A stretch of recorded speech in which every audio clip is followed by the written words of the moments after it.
And welcome to a live reaction to Ryan Day's press conference here on the OHIO podcast. Welcome in, everybody. Good to see all of you. Make sure you like the video, hit the thumbs up.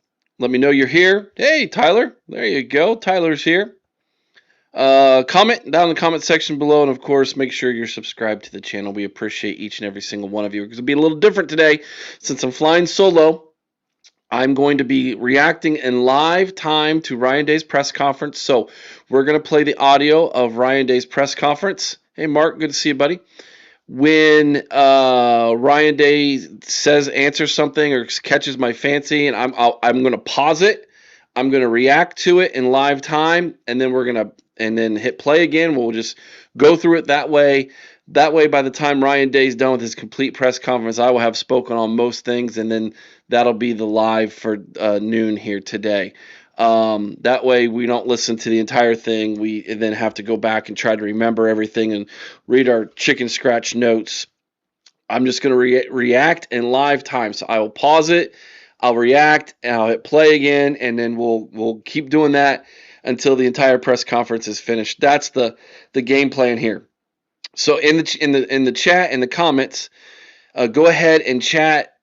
Put any comment you want about whatever he's talking about at that time, and I might be able to read it, and that way we have more interaction during this process. So we're waiting on Ryan Day to take the podium. As soon as he does, we will go ahead and we will flip over the screen into the audio over there at the Woody Hayes Athletic Center, and we will listen in and we will react in live time. Sounds good? I'm getting the thumbs up from Tyler, so sounds like he's happy with that as well. TG, good to see you here this afternoon as well. Yeah, so something new we're trying. We did it a couple weeks ago, and then I had a funeral I needed to attend 2 weeks ago, so I wasn't able to do this 2 weeks ago, or last week, that is, sorry. And so we're back at it again this week. We're going to try to do this for the remainder of the season here, see how it goes, see if we can pick up some steam with this on Tuesdays moving forward. So that is the idea. So some things I would like to see Ryan Day address would be his idea moving forward with Julian Sayin in the Heisman. I want to hear what Ryan Day has to say in promoting Julian for Heisman. Obviously, that's going to get asked today. It's not something Ohio State has done in the past, and they launched a website Sunday night. I want to kind of get Ryan Day's take on that. I believe in the past Ryan Day has steered away from it because he doesn't want that to become a distraction for his team entering in the postseason. Hey, Craig, good to see you, buddy. I'm interested to find out if his attention. Okay, he's at the podium. Here we go, guys. Let's go right to it. Ryan, if you guys are able to get a big lead in games over these next few weeks, I know you got to get there first, but I'm curious how you're going to handle Julian, because I'm sure you want to get him his number so he can stay in the Heisman race, or maybe at the top of the Heisman race. You probably don't want to leave him in there too long to risk injury. You probably want to get Lincoln some reps. How do you plan on navigating that if you're able to get a big lead in the second half? Just win the game. I mean, that's it. We got to get better. We got to win the game. If individual honors show up at the end of the season, they do, but that's not the number one goal, and that's part of the unselfishness of all of this. And I've mentioned this before, and it's the same thing right now. Like our goal has to be about winning as a team, and when we do, as you can see, we've won games. Things like this. Guys start getting attention, which is well deserved, but we have to make sure we stay focused on what matters, and that's winning games. So we'll do what's best for the team at that moment. But this is all about getting the first down and focusing on Purdue on the road, and that's it. And so I think anytime we get focused on anything other than that, it becomes a distraction. And so we can't do that, and we have to continue to work to play our best game and master our process. And so that'll be my message to the guys. There you go. Answered it right off the bat. It's about the team. He wants them to stay focused. There you have it, guys. I don't know what else to tell you. I've been right all along when it comes to Ryan Day. He doesn't want these individual awards to take away from what the team is doing. Sorry, my volume was a little high there. Let me turn my volume down. And Craig, I will do my best to get the volume of Ryan Day turned up. Here we go. We'll go back to it right now. Ryan with James in the second half looked like he kind of had a spark there in the run game, showed some emotion there afterward. Can one run or that kind of momentum do something for a guy that's maybe not got the traction that he's wanted to this year? I hope so. Yeah, I saw what you saw. I saw somebody who has been practicing better and had a good run, broke a couple tackles, came up, showed some energy. So I'm hoping that can carry over into this week, and we can keep building on that because we certainly need it. Right, I know it's obviously in the middle of the season. There's a lot of things going on. Do you have a chance ever to sit back and actually evaluate what Julian has done through these first 8 games and how different it? You spend a lot of time in the summer talking about assumptions and not making them, but it's natural to do that. Has it surprised you what you're getting out of him to this point, or is it just like you thought it was there and now it is? I mean, it seems like he's just changed the way that everyone around the country is seeing him in the short order. Sure. I think there's a few things. I think the first thing is, like, we all have to avoid, trying to, like you said, like sit back and try to evaluate anything other than like, all right, what do we need to get better at? What's going well? Now, that being said, I think the first thing is, he's got a bunch of guys around him that, he needs to make routine plays routinely, and then he needs to obviously play well situationally. He's done that up to this point. He's made some tremendous throws and made good decisions and taken care of the football. So he's put himself in a situation to allow us to reach our goals if he continues to play the way he's playing and then continue to improve, because, as we know, the challenges are going to keep getting bigger and bigger.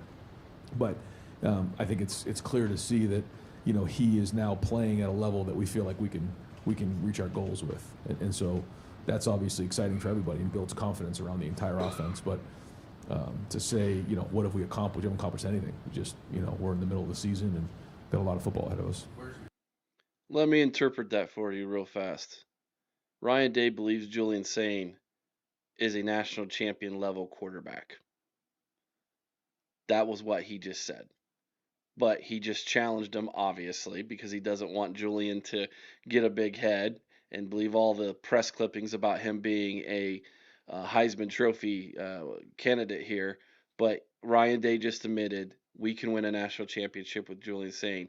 And if you listen to the beginning of that answer, it was about the fact that making the routine plays routinely based off of who's around him, i.e. Jeremiah Smith, Carnell Tate, Max Clare, etc., etc., etc. Let's continue. Growth for him from here, like what you talk about, everybody needs to improve. What is he? Well, it just can't be a play or two or a half a season. It's got to be consistent, And so you look at quarterbacks in college. You look at quarterbacks in the NFL. They can have a good game, a good half a season, a good season, but can they continually do it over time as teams start to look at your strengths, your weaknesses, and all those types of things, and then obviously play big in big moments. So he's just getting started, which is very exciting for all of us, as you know.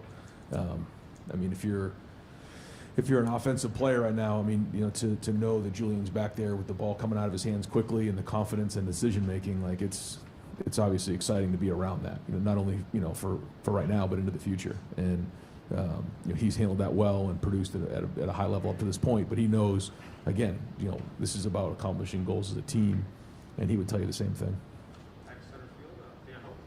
Ryan, Luke and Tegra both left the game on the final drive. It looked like Josh Padilla left the game early too. Just what's the status of those guys going into this week? Yeah, I won't specifically mention all three of them, but I do think at least two of the three they'll be practicing today. One of them we'll have to see as the week goes on how they do, but we should be at full steam ahead. Coach, you've talked about how you feel the season starts in November. The first playoff ranking comes out tonight. Just the body of work you've done, what your expectations are for tonight? I mean, my expectation is I hope that none of our team or anybody really pays attention to it, because it doesn't matter. It's good for the fans. I think it's great for college football to be talking about it, but nothing matters if we don't continue to win. So, I expect us all to be looking at the end of the season. Well, I guess we got to look at it right before they make the playoff bids and figure out who was playing each other. So I guess we got to look at it then. But that and at the end of the year, the only two times that matter to me.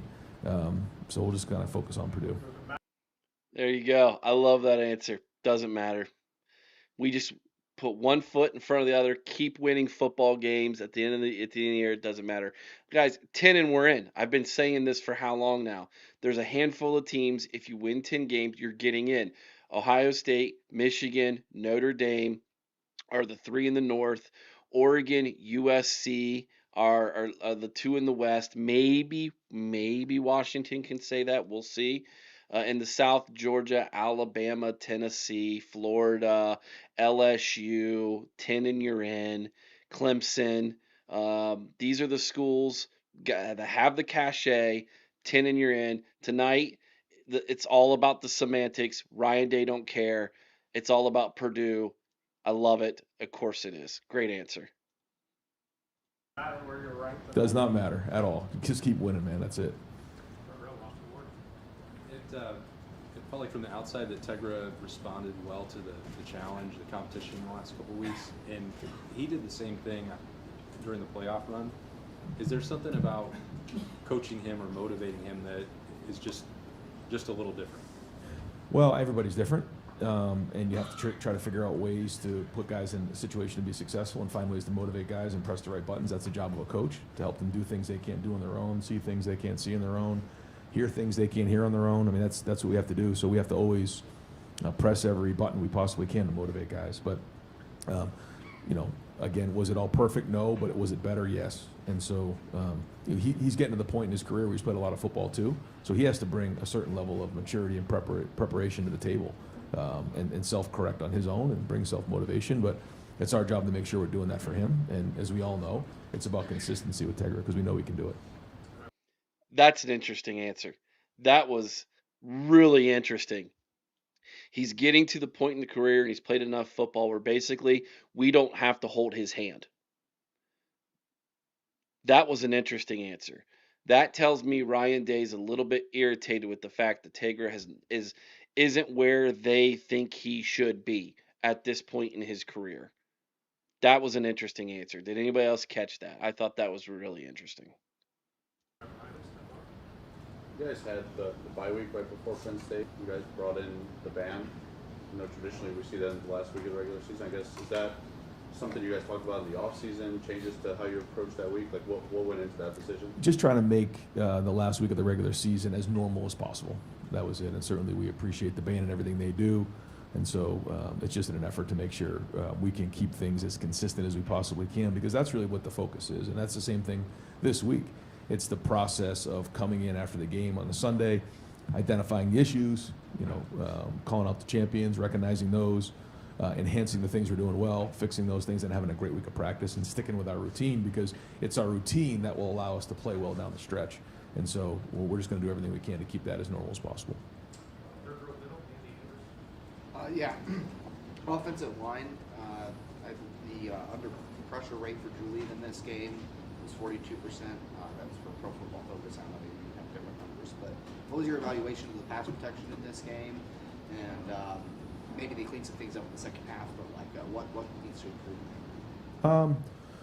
Yeah, I think there was when you go against a good defensive line like they have, you know that you got to bring it every play. And I thought there was some plays where Julian was really clean back there, some longer developing routes, especially in the second half, where he's able to step into the throw. I know the one in particular to Carnell coming out of halftime. I think the second play of the second half, beautiful pocket, able to step in, deliver the ball. Then there was the 3rd down and 9 where we had instant penetration, and then Julian had to make a play with his legs. There were a couple others like that were too leaky. So when you're going against good players, that's the challenge, is that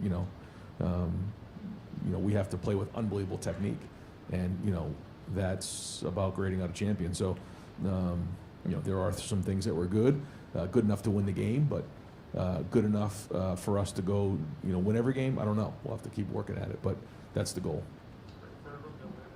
Right. You talked a lot last year about Will Howard's size and how that helped him in the pocket, Yeah. feeling things, seeing things. Julian seems to do that very well too, despite not being 6'4" and 230 pounds. Like, how does he do it? I guess one, like, do you think he's good at it, and two, like, how does he go about doing it when he is, not the biggest quarterback in the world? Well, it starts with the line. They have to do their job because if that doesn't happen, it doesn't work. And I thought Julian played bigger the last couple of weeks. So what does that mean, playing bigger? Well, part of it's your posture, how you stand in the pocket.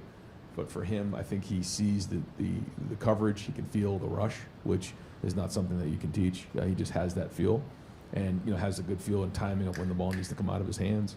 But I think the receivers understand too that they're running routes against the defensive line, and that's a big part of the timing and the spacing that comes with the game. And so we try to match up the drops and the play actions with the protection. And the firmer the protection can be, the better he can step into his passes. But then that has to marry up with the timing of the route as well, and that's all the work that gets put in. So that's why we say it takes everybody. But for Julian in particular, I think he's playing with better posture. He's feeling more comfortable with the trees around him, is what I call it. And his elbow's getting high. He did get the ball tipped there that Jeremiah bailed him on. But those are the things that we're talking about, is being able to see over the offensive line and playing big. I think he's been doing that, and he's going to continue to work on it. Woo, doggies! That right there is a quarterback coach talking. Feeling comfortable in the pocket, his posture in the pocket, living amongst the trees, getting his elbow up. These are all things not being taught in Ann Arbor to the number one recruit in the country, who was, quote unquote, just different. Incredible answer, incredible insight by a coach who knows what he's talking about when it comes to coaching quarterbacks. Lincoln Riley and Ryan Day. That's it. I mean, if you got a kid who's a quarterback, those are the two guys you want coaching your son in college football. The fact that Underwood looks the way he does 8 games into his college football career, with the sidearm, his arm dipping and getting balls tipped, overthrowing guys because of his footwork, all of that is because he's not being coached by this guy right there. Things like that. Huge answer. Loved it. I learned a lot right there, just that 30 seconds. His posture in the pocket. Brilliant. Yeah, I did, Mark. Mark said, did you hear what Saban said about him on game day? Yeah, it's pretty funny. Craig says he has that confidence in saying for sure. Unbelievable. Yeah, absolutely. TG, that's what makes Day the QB guru.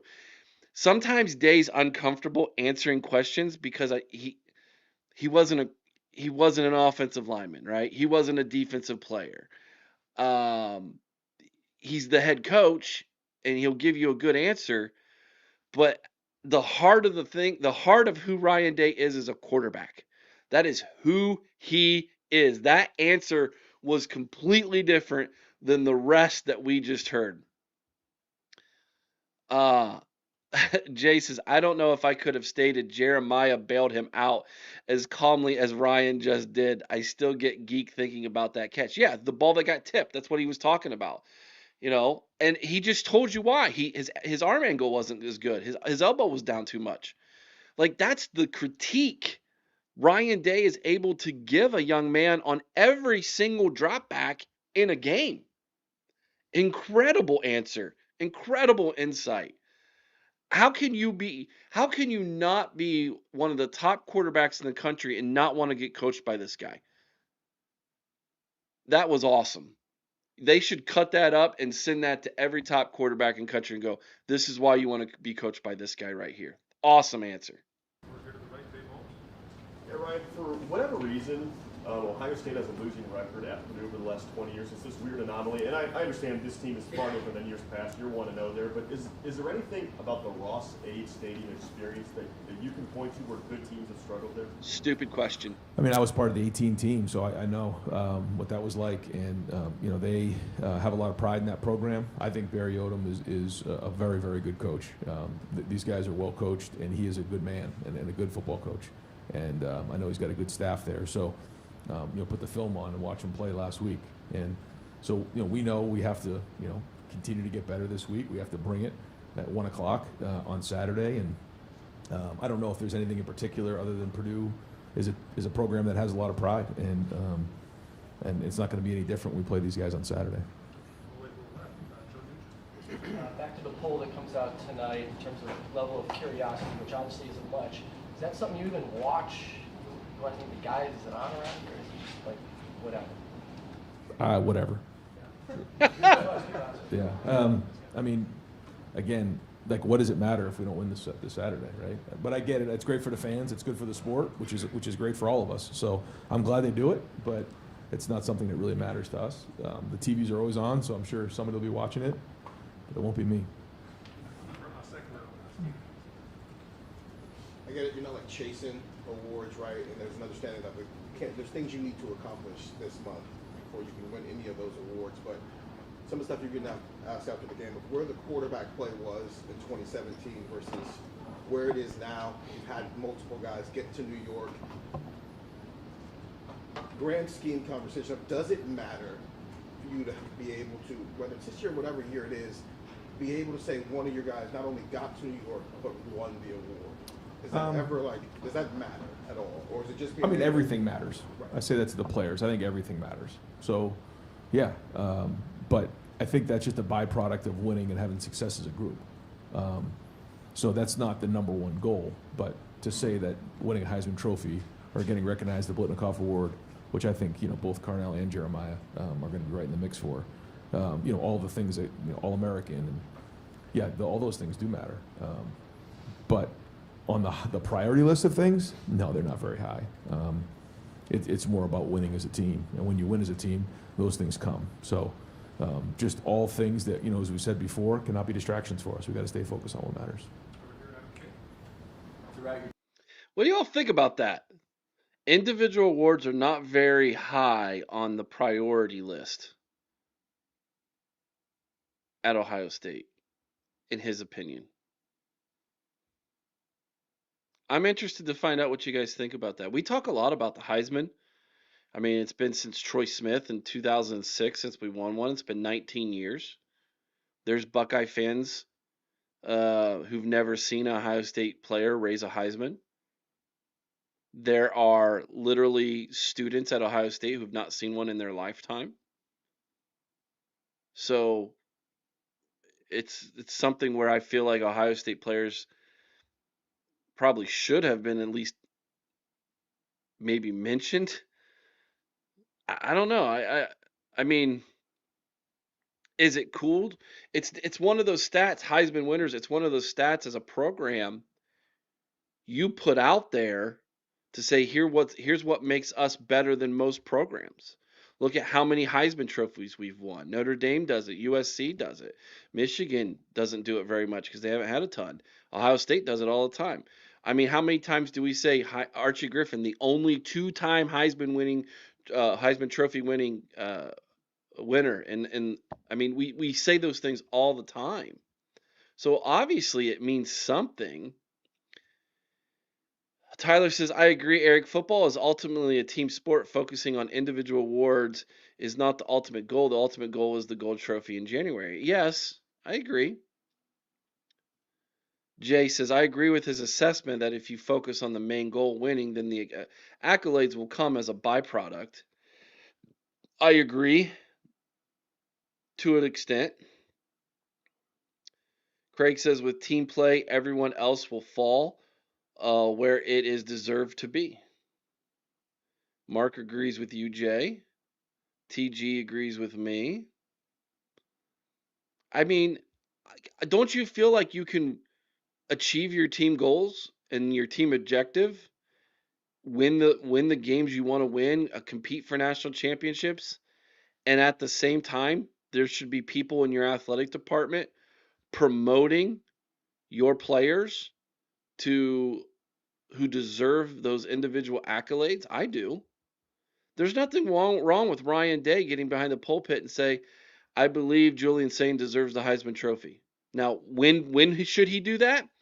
After you win that last game, right? After you win that game in the Big Ten championship game the week before they hand out the Heisman, I no doubt think that he should stand on that podium if you beat Indiana and say to the world, my starting quarterback who just led us to a 13-0 season in a Big Ten championship game, if indeed that were to happen, he deserves the Heisman. I look forward to being in New York and watching him raise that above his head. I definitely think that that's something Ryan Day should do. But in the meantime, I also think the athletic department should be investing in promoting Julian Sain right now. They should be invested in promoting Jeremiah Smith. They should be invested in promoting Carson Hinsman. They should be invested in promoting Arvell Reese for all these individual accolades that they deserve. There are so many All-Americans right now on this football team. And if as I say we, but if the athletic department doesn't do their job, some of them might not be getting a Buckeye tree out in Buckeye Grove that they absolutely deserve. Jay says, it's like I tell Mike, that's his son, don't worry about winning the tournament. Focus on this match. If you keep doing that, then the podium will take care of itself. That is true. Yes, Eric, and that's where Jerry Emig doesn't do his job, and I'm glad he's retiring this year, says Tyler. Craig says, most definitely, Eric. Jay says, I agree the AD should be promoting them, but to me, that is something the school is doing, not the team. Okay, that's fair. That's fair. All right, here we go. Let's get back to the press conference. Time as coach, you have not really lost games where teams have come in and tried to pull an upset. It's something you see all across college football, but this program hasn't really dealt with that. How do you continue week in and week out to face these games where you're so heavy favorites and get up for them every week? Well, we got to keep the process.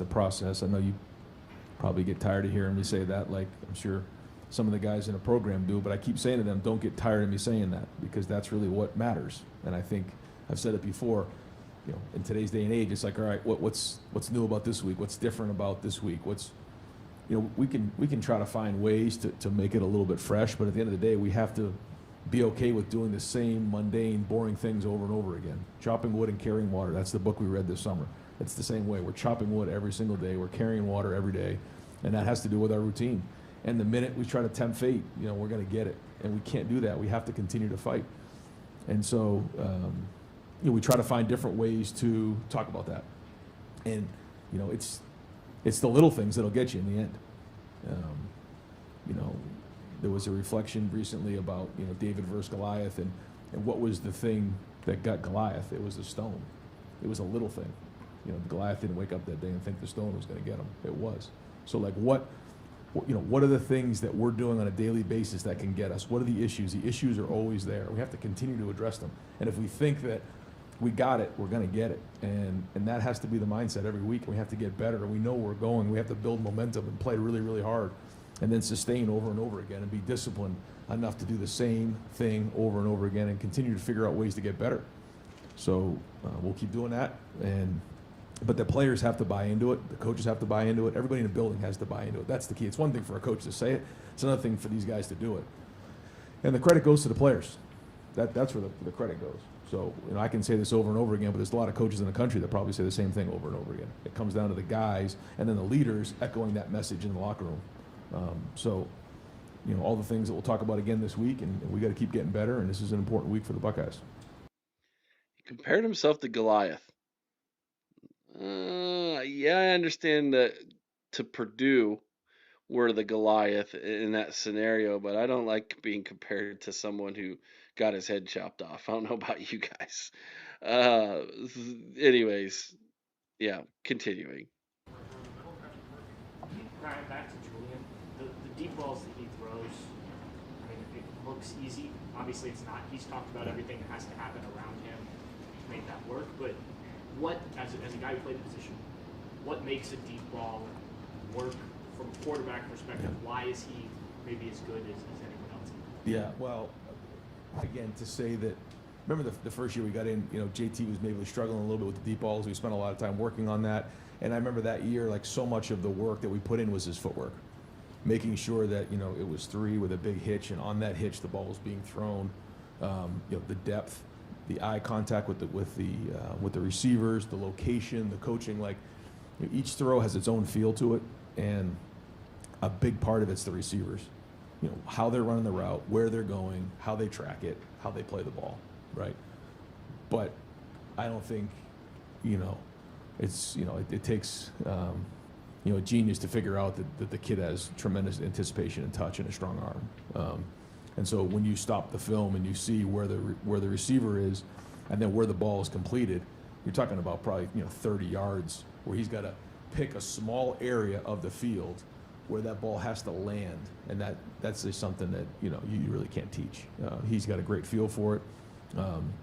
It's called spatial awareness, you know, understanding how a receiver is going to run his route and then being on the same page. Now, it takes time. You don't just like wake up and do it. I mean, a lot of work that goes into it, a lot of preparation, and you know, that's another thing that I talk to our guys about. Like, I think sometimes, you know, people just think we go out and play and the Buckeyes are just going to win a game. It doesn't work that way. The amount of work that gets put in on a week-to-week basis to go put that on the field, to be a competitive excellence, you got one chance to get that throw right against that single coverage. And if you don't, who knows what happens? And that's what you have to realize. You know, and if you think it's just going to happen and we're going to show up and just win games, that ain't happening either. So we have to continue to practice really, really well. It's the coach's job to put the plays in to give these guys a chance to be successful, and you know, find the right plays that fit the defense that we're seeing, and then we go play from there and continue to stay focused. So, long-winded answer, but hopefully, you know, that gives you a little bit of an idea of what goes into just some of this stuff. But at the end of the day, he has a tremendous innate talent to throw a deep ball. Wow. Spatial awareness, the ability to pick a spot on the field and understand the timing and the accuracy necessary to put the ball there with the understanding of who he's throwing to and the time it'll take that receiver to get to that spot. Spatial awareness. A great follow-up question here would have been, understanding this answer, Mr. Day, about spatial awareness. Where are the other quarterbacks currently in the quarterback room when it comes to that? And how long does it take? What is your expectation for, say, Tavian St. Clair to develop that spatial awareness to where you will feel comfortable putting him into a big game in a big situation? That would have been a great follow-up question there. Let's see if anybody's got any idea to do it. I doubt it. Ryan is playing 3D chess when it comes to developing a passing attack in QP development, says Jay. Yeah, he is. Huge. I mean, his answers about the quarterback questions are just, they are so much higher level than most coaches. Let's see if anybody's got any idea to ask a follow-up question about that. I guess along with that, Bill Landis earlier in the week pointed out on Twitter that he could be heard yelling, "Got him," on one of those deep shots. How often are you yelling that? How often are you right? How often are you wrong? And just like, how early can you see it? And then when your quarterback sees it at the same time, how good does that feel? Well, that one in particular, we hadn't practiced all week. We put that in at halftime. So I give the players a lot of credit for being able to run a play that we hadn't practiced. I mean, that play in that formation probably ever. But we felt like, based on what we were seeing, that we were going to do it. It was a concept that we work in preseason, we work in the spring, and you know, we felt like there was a look that we were getting that we felt we could take advantage of, and so we decided to put that in at halftime and called it the second play of the second half. And when we got kind of what we wanted pre-snap, we knew what was going on, and so yeah, it was you know, you can drop a million plays, but they have to go put it on the field. And Carnell ran a tremendous route, stuck him, and you could see the angle, and you know, job well done. But yeah, I mean, that is the fun part of coaching. You know, when you kind of put something together and it goes exactly the way you thought it would go. Really, the first down play was the same way. You know, we caught man coverage. I thought the tight ends did a nice job of going out in the 9, inserting in, selling the run, and then that was a gain of 14 against the right look. Second play, we got the look we wanted, and we hit it, and that was just like one of those things where you get the right play. It doesn't always work that way. And so we talk a lot of times to the quarterback is, when it's right, we got to make it. When it isn't, you got to make the quarterback, or you got to make the coaches look right, you know, because it doesn't always work that way. You got to manage the play.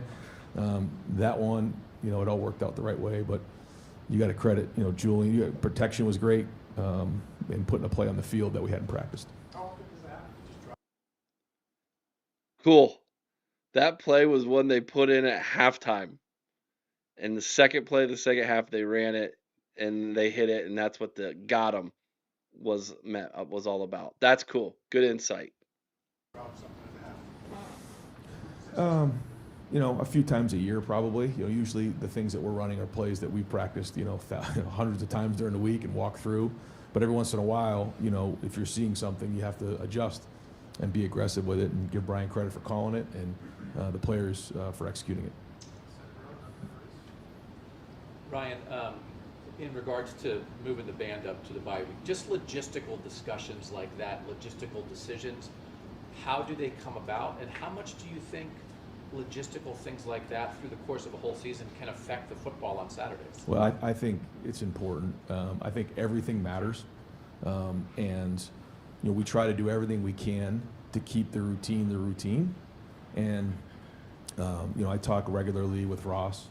I talk regularly with Quinn, and we go through, and Mick Marotti certainly has a huge hand in all of this, and we just when it was last year, we were going through the playoffs for the first time. We're talking about how do those 10 days leading up to a game, how should we manage this, and then after the season we go through each week and figure out that we're opening up with Texas. What does that need to look like in August? What does the week of look like, and then the bye weeks, and you go through the season. And we have a lot of give and take there, and we try to do what we can, and if it's working, we keep it going. If it isn't, we try to tweak it to make it better, and that's kind of year to year, and that's the same thing with that decision. What's the balance for a coach of trying to make every game, every week feel the same, stay to your routine, or acknowledging, leaning in at times to a big game, an important game, a rivalry game, that this is different?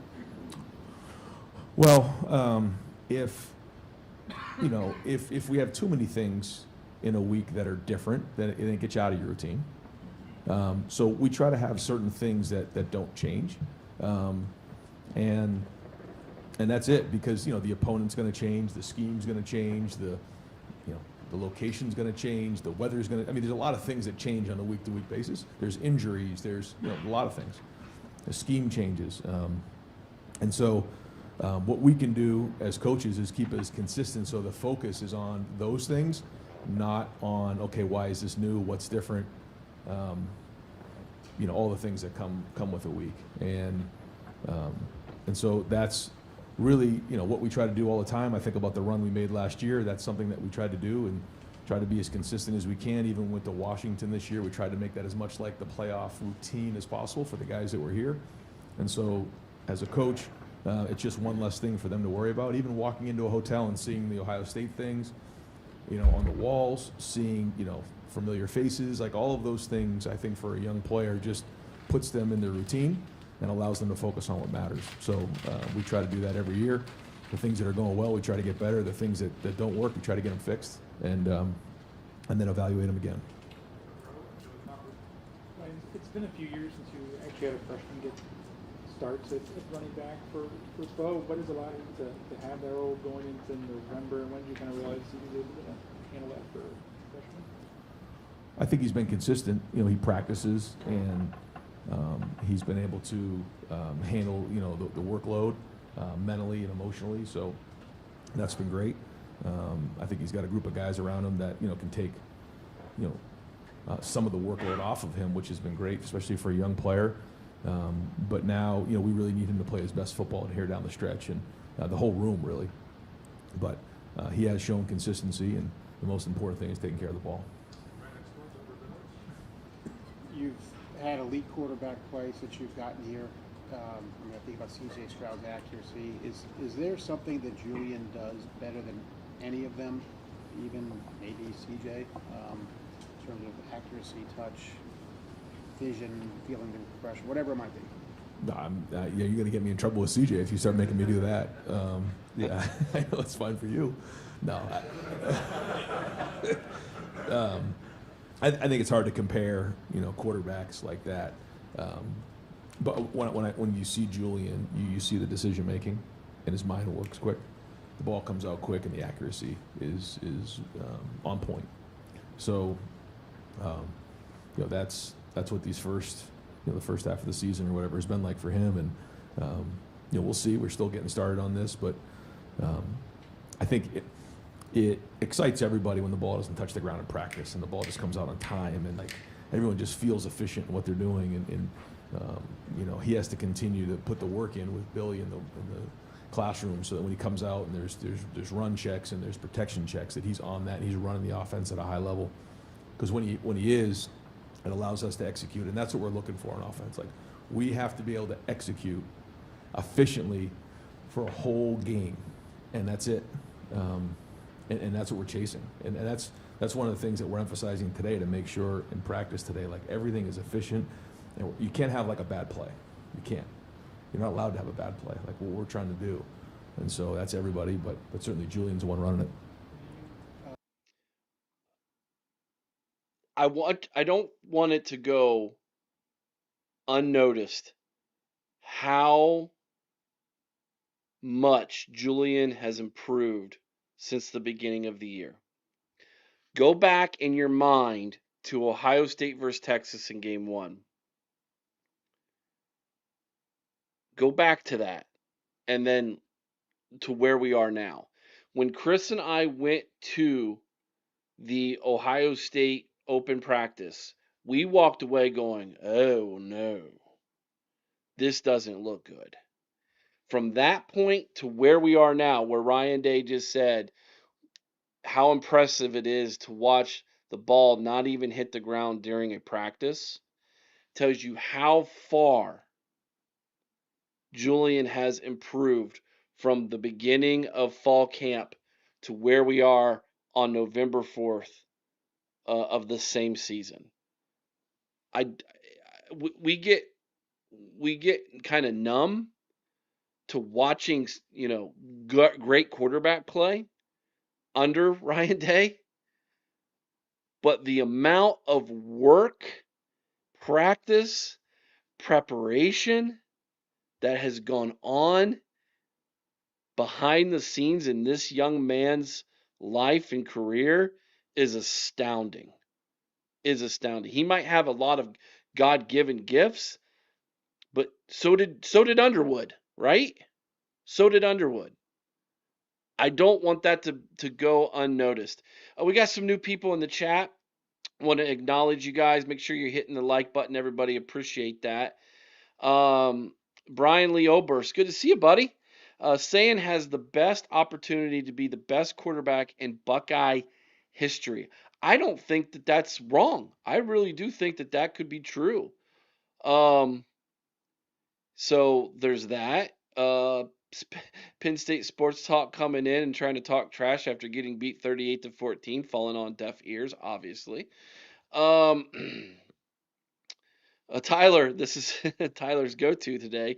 So again, it goes back to preparation. Julian is in the film room studying and working on what his deficiencies are, 100%. Williams says, I'd rather not be number one, because you know what happens when we're number one. Put Indy up there, just more motivation for us. I actually agree with that, William. I actually, some of the SEC writers are trying to convince everybody that the committee is going to put Alabama number one, despite losing to Florida State at the beginning of the year. So, Jay says, I hope we run the score up on the Hoosiers and Indy just to shut them up. Jay, I just hope we win the game, man. I don't think you're running the score up on Indiana this year. I don't. Tamara, back to our discussion about the athletic department. She says, you're right. I think the athletic department needs to promote the players. Winning each game is more important. You're right. 100%. Penn State Sports Talk will say, I admit it, Sane has gotten better. Thanks for admitting it. Brian Lee Oberst says, that says a lot about Day as a coach and our quarterbacks coach. Lady Buck says, I love Day. Yes, we do. Can keep going through here. Jay says Julian didn't have the confidence he does now at the beginning of the season. Combine that with him having the experience to recognize what he is seeing, and he is on a new level. Yes, he is. RK Bangos, what's up? What did I miss? A lot. A lot. Hang out with us to the end and go back and watch the beginning, brother. As Mark says, Julian still looks 12 years old to me. The baby-faced assassin, right? Isn't that what we said last night? He's the baby-faced assassin. All right, let's get back to it. Admittedly, in the Texas game, we were very conservative with him, kind of like training wheels on. When was it that you saw, I can take those off? He can just go now. In the first game, I mean, in that moment, that was a big moment. I think we all, I mean, going into it, I think people said it was the biggest opener in the history of college football. Like, you know, the lead up, as we know, and it wasn't just a week lead up; it was like a month lead up. He wasn't phased, made good decisions, threw that big touchdown pass to Carnell, and when he came off the field, to me, he was communicating what he saw well, without that look in his eye like I don't know. And I said to myself, I think we may have something here. Now he had to continue to do it and all those things, but he had shown glimpses in practice, you know, good and bad. But you know, we obviously saw the ability. But then when you get put in that environment, you're never quite too sure how it's going to look. And that was a great start. Ryan, it appeared to me that Max had some of that big blocking on Saturday. Max player. Yeah. Is that how it looked to you? And I guess how have you seen him grow in that area as he's gotten more comfortable with you talking about the physicality of being here? Yeah, I think Max has a lot of talent. I think one of the best things for Max is being at Ohio State. He's been challenged every day, and because of that, he's becoming a better football player. He's, you know, the tight end position is a developmental position, and Max is somebody that wants to be able to do everything. He wants to be able to block like an offensive lineman, run a route like a receiver, and protect like a running back. And that's not easy to do, and it takes time, it takes development. When you look at the tight ends in the NFL, like, they come from all different backgrounds and stories, and I think, you know, Max is another example of that. And so he's getting better each week, and I think, you know, his best football is still ahead of him, which is exciting. And I agree. I think the tight ends probably had their best week of blocking as a group. Coach, we haven't heard from Matt for a while. Just curious, how's he feeling about, what's he most happy about that's happening, like, on the field, schematically, players that maybe are performing better than maybe you expected? What are some of his feelings about everything that's going on? I mean, you'll have to get his exact feelings, but my perspective is that, you know, sort of what we've said before is that, you know, there's chemistry on the staff, there's chemistry with the players, but they got to go put it on the field. And I think they're bought in, and they're putting in the work, they're putting in the effort. And I think coming off of this last game, you know, the offense put the defense in a tough spot, and so those 14 points in the first half, and you know, that's not something we're used to. And I think that's an area where we all, I wouldn't say holding our breath, but wanted to see how we would respond to that. There was no panic, and that's a good sign of a mature team. Hey, here's the things we got to get done. The locker room was excellent, because I asked, you know, I don't really get a chance to see everybody during the locker room. We're kind of making some adjustments on offense, and then you know, getting on the iPad, watching some of the things that happened, and then I got a chance to address the group for about a minute before we get back on the field, and the position coaches are working with each group. And, you know, the feedback was that nobody panicked at halftime, and then they came out and played really, really well in the second half and was able to make the adjustments. And so I think, you know, those are the things that are encouraging for Matt, just being around this group of guys and their maturity level. That was an interesting answer. So great question, by the way, about the halftime. You know, you're only up 17-14. You have the fumble. You're up 17-7. You have the fumble. You basically gift wrapped it 7 points to Penn State. And some people have kicked back on my saying that wasn't a good play call coming into the 2-minute warning. I stick by my guns. I don't think that was a good play call to run the football there. You fumbled it, and again, I'm not getting into all the semantics surrounding forward progress being stopped, and they should have called the play dead before he fumbled, et cetera, et cetera. The point is you went in halftime by 3. And Ryan Day is incredibly happy with how the team reacted, specifically defensively, because he lets you know right there he was not a part of the defensive adjustments at halftime. He was talking with the offense. He let you all know right away. He's an offensive guy. He was over on the offensive side of the ball. This defense, baby, is Matt Patricia's. The whole defensive side of that locker room is all Matt Patricia's. He just admitted it again. How impressive is that Matt Patricia is running that side of the ball the way he's doing it, man? It is so impressive. But hats off, no panic in the locker room. You know, which is interesting because after the game, Ryan Day said it was 17-14 at halftime, and you would have thought we were down by 21. That means that the offensive side of the locker room was reacting to the 17-14 score much different than the defense was. Okay? So those two answers tell you how the difference of opinions, which means the defense was looking at that 17-14 going, oh yeah, we got this thing, man. Like, we're going to make the adjustment. And then what happened after halftime? Penn State never scored again. Dude, Matt Patricia and this defense. Man, how good are they?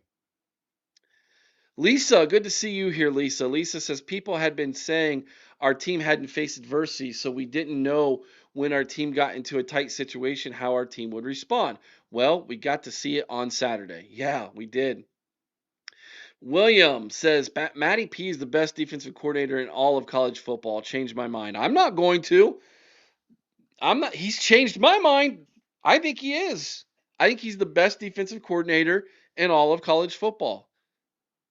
We went from what a lot of people thought was the best defensive coordinator in college football last year to Matt Patricia, and look at how quickly we have forgotten about Jim Knowles and his achievements at Ohio State. I mean, we're literally the fans are booing him when his face is up on the big screen at the shoe last week on Saturday. So I'm not going to argue with that on William. I agree with you. Craig says we are so lucky to see Ryan mature and come into his best CEO in college football. He has real confidence in his coaches and players. Yeah, he is.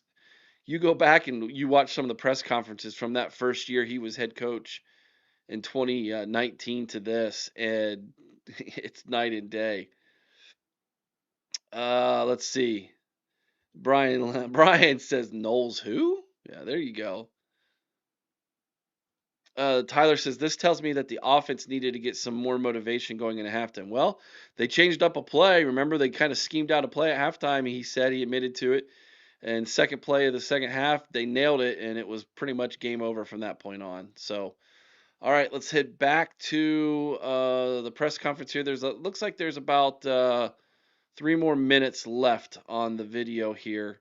So, looks like they're going to get maybe 1, possibly 2 more questions in his press conference. I got many, but I'll just ask one. With Julian, was there any bad habit y'all had to fix? I mean, you see the young guys coming up, you watch Saturday nights, and guys are whipping it like Patrick Mahomes and things like that, off platform. He seems to be on platform pretty consistently and stuff. And was there anything y'all had to fix about him, and are you impressed by that aspect of his game? Well, there was a lot of things we didn't have to fix, but there were some things that we certainly fixed. Well, not fixed, but addressed that we wanted, that we felt like really help him. You get your power from the ground up, and I won't get into all the specifics of that, but yeah.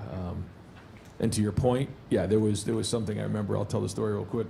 Social media, it was like during the summer, he might have gone home or whatever, and he was like throwing these passes where like he was running to the left, stopping, and like throwing across his body like 60 yards. And I said to him, if I ever see that again, you're not allowed to go back to California. I said, we don't throw the ball like that around here. But he naturally, though, can throw the ball off a platform. Like you saw the throw to Bennett Christian like that. That was a twitchy throw. I mean, he was out of there. He was athletic. He was sprinting. He was running to the sideline. He put that ball like in the right spot. You look at the Brandon Inniss throw on the scramble the week before. I mean, he's on the move, and that thing is on the money. So, he has that ability to move and make throws on the move. which I think is a unique, special talent as well. But no, I mean, he's playing bigger. His feet are a big part of all of this, and he's bought into it. I think that's the best part of it, and you're seeing him play with confidence. Time for one more.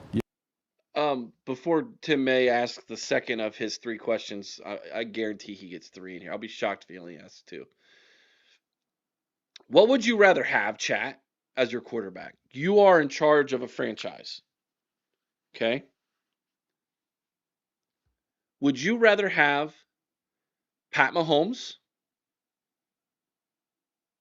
or would you rather have Tom Brady?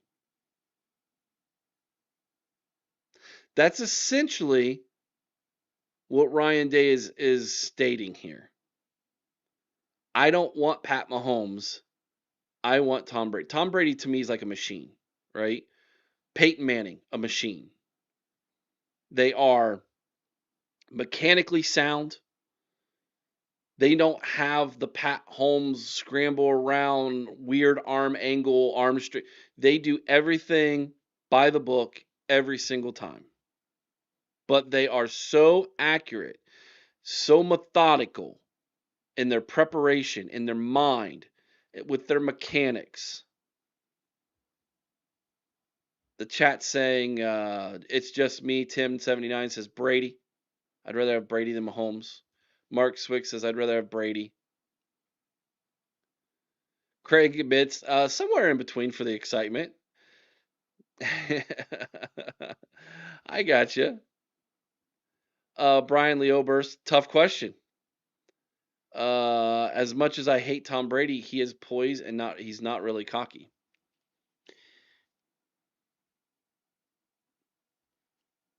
Lisa says the Nebraska quarterback is Mahomes. He's not Mahomes. He's trying to be Mahomes. He's not. Tyler says I'd rather have Manning because Brady went to Michigan. I'm with you. That's why I threw Manning's name in there with Brady. But you get what I'm saying. Like a Johnny Manziel, a Pat Mahomes, a Dylan Raiola, for instance, would drive Ryan Day insane. It would drive him insane. He is so methodical about the position and how you play the position and why you do what you do while playing the position that someone who goes off script as much as those guys do, although they're incredibly fun to watch, are not good for the overall health of the offense in Ryan's mind. So there's this funny answer. Temple of Brutus. That's a new name. Brady wasn't good enough for his wife. Well, we're talking about football, not his marital status, my man. But I hear you. I hear you. So it just interesting, some more insight into Ryan Day and how he views the position with that answer. All right, let's get to Tim May's second one. Let's see if he gets all 3 in. It doesn't look like he's going to, unless it's a quick answer. Yes, of course, Tim. Do you this is almost like getting, I don't know if brag about yourself or whatever, but do you feel like you were named a head coach for the first time? It's looking back now at almost the right time, meaning 2019, but then 20 had to deal with the pandemic. 21, NIL, transfer portal, and everything else. In other words, you've grown up. This is normal for you. Right. You feel like you're having a little bit of an advantage, even though I would think you're riding on a wagon, you're pulling parts, throwing parts, all the time and stuff. Do you feel like an advantage there of having grown up as a head coach in this time? Well, I remember talking to Jerry Emig just, 18, 19, 20, and I remember saying, man, this is just crazy. And I stopped saying this is crazy. I just said, this is the job. Yeah. And that's exactly what it is, because every year it just changes so much, and you have to be willing to adapt. And, I said it's kind of like herding cats sometimes, and you have to multitask. And sometimes for somebody who's very task-oriented, you have to feel comfortable, like maybe not getting every single little thing done, and you can work all day and feel like you did nothing. all day from early in the morning till late at night, and you feel like you got nothing done, but you actually did. And I think that's the job of a football coach. Now when you're in season, it's obviously much more football oriented, but just in general, there's just a lot going on, and you have to be comfortable with that. And that's not always easy to learn how to do, especially when you're very task oriented and you want to focus on one little thing. But that's the job, and we all have to adapt and figure it out. So, but yeah, it's been 7 years of a lot of adaptation and making sure that we're doing what's best for the university and making sure we're putting ourselves in the best position to be successful. Oh, you only got 2 in. Ryan Day was like, I'm out. Interesting question to end it off with. Interesting answer, by the way. That was a very interesting press conference today. A lot of questions about Julian Sayin, which we expected, given his Heisman candidacy. Ryan Day's insight into the quarterback position. He answered more questions because of all the questions about Julian Sayin. He answered more questions today about how he views the position of quarterback than I think he's ever answered before, which was incredibly insightful. 2 things we didn't address during the press conference that I want to talk about in closing right now. Thank you, everybody, for tuning in. 43 people watching live. Thank you so much, everybody. If you haven't hit the like button yet, please do so. About the running backs and about Bo, he says we need Bo and the whole room. He included the whole room, but he did say Bo at first. We need Bo Jackson and the whole room to play their best ball down the stretch. That is something that we all are picking on. I call it first world issues as a football program to be picking on the running game right now when our passing game is elite. But we know we're going to have to run the football. We all know the statistic when it comes to the game. The team that wins the rushing battle typically wins the game at the end of the year. Now, I agree wholeheartedly with TG on this one. That statistic is a little bit skewed. Here's what I mean by that. If you pass the ball up on them and you've thrown the ball for 300 plus yards and you're winning by 3 scores late in the fourth quarter and you're just kind of milking the clock by running the football and you start to gash them at the end of the game, you can still win that stat even though you were outrushed for 3.5 quarters. But you end up still winning the stat because you threw the ball over top of them for 3.5 quarters, if that makes sense. So that stat's a little skewed.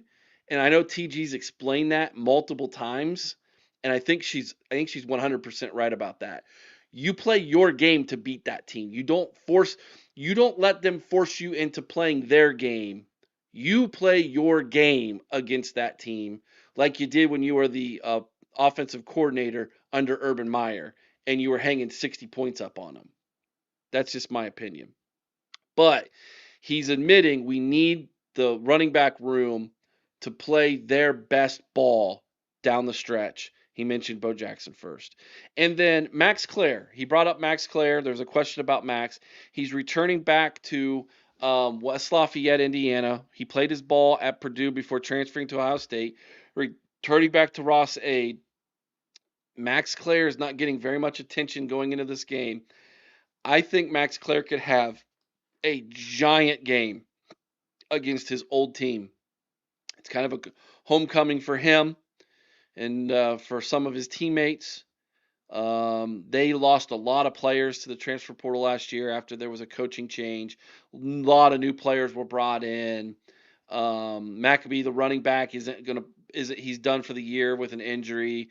That was one of his teammates. Like, it's not even close to being the same Purdue team, let's be honest. But I'm sure there's going to be some emotion there for Max returning to West Lafayette and going up against that black and gold that he wore for all those years. Interesting little side nugget there, a little interesting note for that game that needs to be addressed and needs to be talked about. So I wrote that down as well. All right, let's look over the chat real fast here before we close this out. TG says Ryan Day has grown into one of, if not the best coach in college football. I think across the board, nationally, most people are going to mention Kirby Smart and Ryan Day 1-2. He has supplanted Dabo Swinney at number 2. A lot of people thought Dabo was number 2 because he had 2 national championships.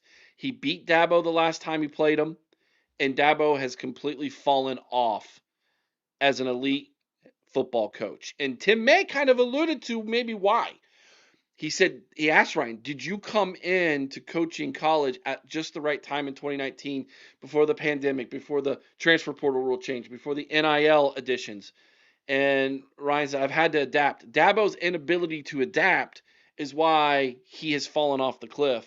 So you can't even mention him anymore when you bring up the top coaches in college football. It's Kirby Smart and it's Ryan Day. And I think Dan Lanning probably gets mentioned at number 3 in there a lot because of his success early on in his career. And I think a lot of people are going to start putting Curt Cignetti in the top 5 a lot now too as well, because of the success he's had at Indiana the past 2 years. But I agree, TG. Lisa says, Buckeye Nation's blessed to have Coach Day. Yes, we are. Williams says the running backs got to block good too. Yes, they do. Absolutely.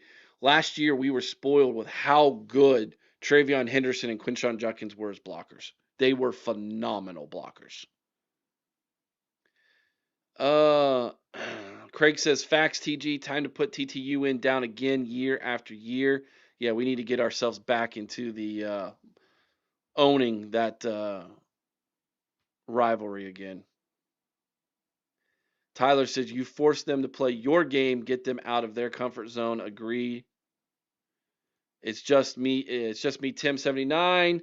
Let's start a new streak versus TTUN. I agree. Let's do it. Starts this year. William, yes. Kirby Smart is a cheater. Remember when he was he was calling for a timeout, and then he says, I was clapping. And it is so obvious he literally was calling timeout. What a lying sack of trash. Javen says, we need to be more productive in the red zone. Javen, let me ask a clarification. Let me ask a question to clarify what you mean there.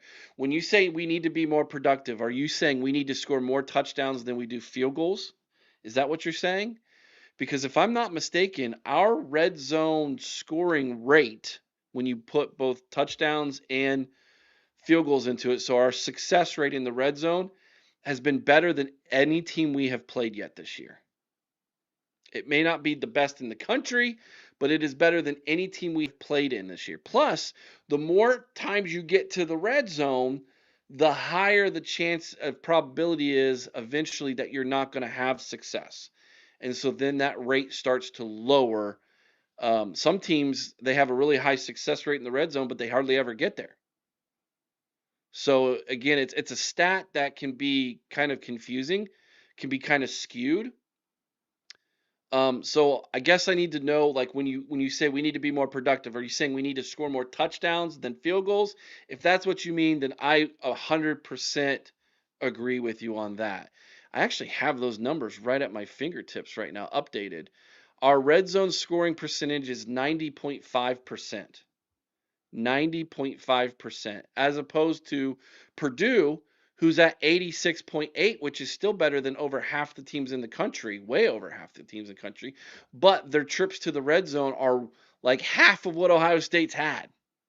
So, yeah, okay, that's what you're saying. Perfect. I figured that's what you meant, Javen, was more touchdowns in the red zone than settling for field goals. And I agree, but there's a risk to that. There's a risk, and the risk is if we go for it on fourth down and we don't get it, then your red zone percentage goes down. But there's a give and take. You also put their offense in a really bad, predicament. Typically, I don't want to chase points early. I would rather kick the field goal if we don't get it on third down when we're in the red zone and take the points and build on a lead than I would just going for it on fourth down, unless we need to, typically. But I understand what you're saying and why you might disagree with my take and say, no, let's go for it more. But that also, there's a risk reward there. There's a giant risk reward there. And that's what the head coach has to weigh up in his mind on the fly, at any given moment, is that risk reward, especially in the red zone on 4th down. Williams says points are points, but yeah, touchdowns would be better, of course, right? What is Michigan at, Eric? Ooh, I don't have that right at my fingertips, but let me look it up for you real fast.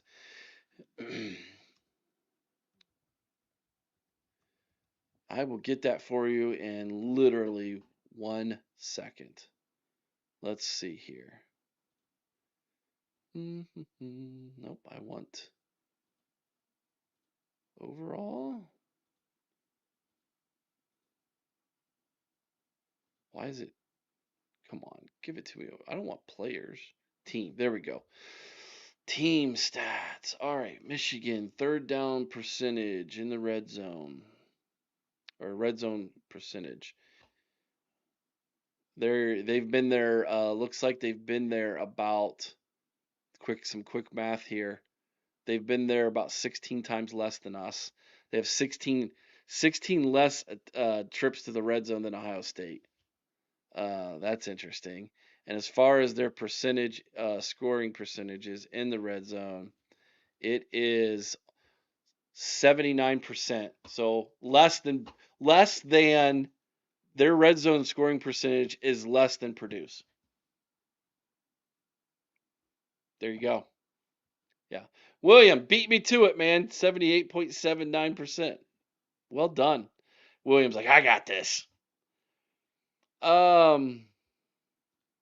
It's just me, Tim, 79. Last question. We'll call it a day. Thank you so much, everybody, for tuning in with us today. We really do appreciate it. I want to give a quick shout out before we answer this last question to our sponsors. Make sure you check out MyBookie.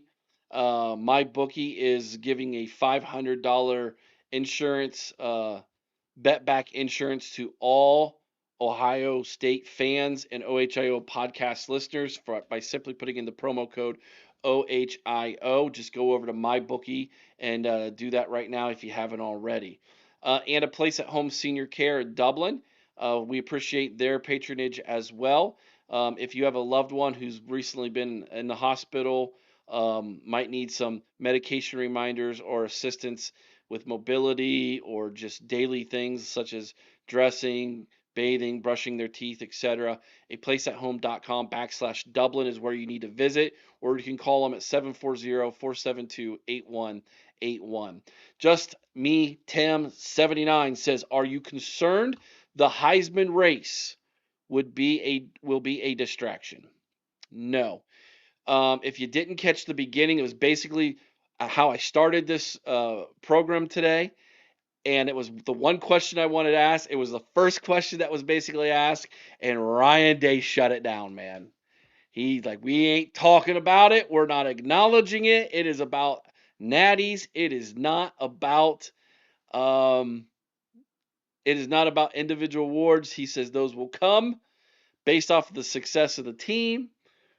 And so Ryan Day is not about the individual awards. He's all about the team. So go check that out at the beginning. Great question. We come full circle.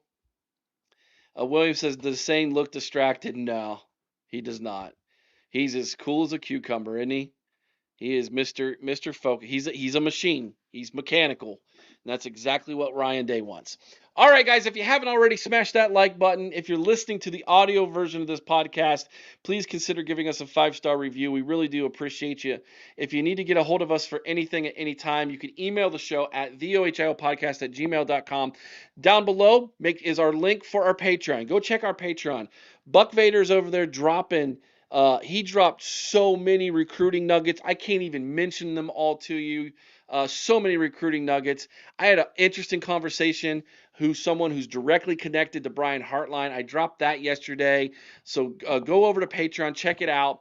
It only costs $5 a month to be a part of of our message boards, all the extra video content, our game watches. We watched the basketball game yesterday together. It was a great time. Go over to our Patreon, check it out, be a part of our community over there. We really do appreciate it. Have a great rest of your day, everybody. Don't forget, tonight, 8 o'clock Eastern, TG and Sean over in the Buckeye Lounge have an amazing guest for us all. Former Ohio State running back Butler Benote will be in the lounge tonight right here on the OHIO podcast. Don't forget about it. 8 o'clock Eastern. Be there. Be squared here on the OHIO podcast. Thanks again, everybody. Take care. Be kind to one another. I owe someone's OH. Sing Carmen, Ohio with all your heart. Till next time, you all know what to do.